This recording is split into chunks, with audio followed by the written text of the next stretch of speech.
If you like your kebabs with zucchini, if you love squash, cucumbers, or melons, then these little beetles are a problem. Because spotted cucumber beetles attack all those plants, and they can carry a nasty kind of bacteria, says North Carolina State University ecologist Rob Dunn. That bacteria then gets into the veins of the plant. It gets into the veins and it literally gums them up with like this sticky stuff. And that then causes the veins to clog, and something very much like a heart attack for the squash plant. The disease can devastate a field, and like many plant plagues, Dunn says it spreads more easily on modern agriculture's large-scale farms. Now, even for pretty minor crops, we plant exactly the same variety for miles and miles. And so if you're at the edge of that, like some hungry bacteria or hungry fungus or whatever else, it's the Holy Land, right? I mean, it's unbelievable. You know, you can eat from one end to the other. The worst case scenario is the Irish potato famine of the 1840s.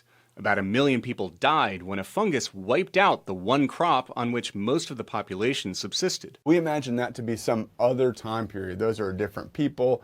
You know, that's the 1800s. That's not about us. But his new book, Never Out of Season, tells the stories of Henry Ford's ravaged rubber plantations in the 1930s, the fungus that destroyed Brazil's chocolate industry in the 1980s, and more.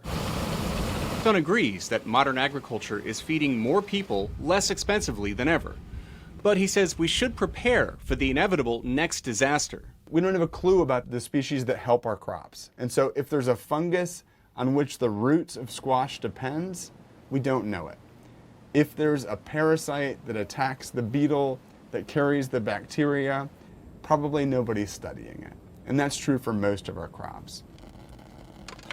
Dunn is working to fill in some of those gaps, and farmers and gardeners can help. Go to iNaturalist.org or download the iNaturalist app and find the Great Pumpkin Project. If you see bugs on your squash, cucumber, or melon plants, take a picture. What we hope to do is to have millions of these images from around the world so we can know which of these beetles are living in which places and eating what. And perhaps you can help save the squash from the next plant plague.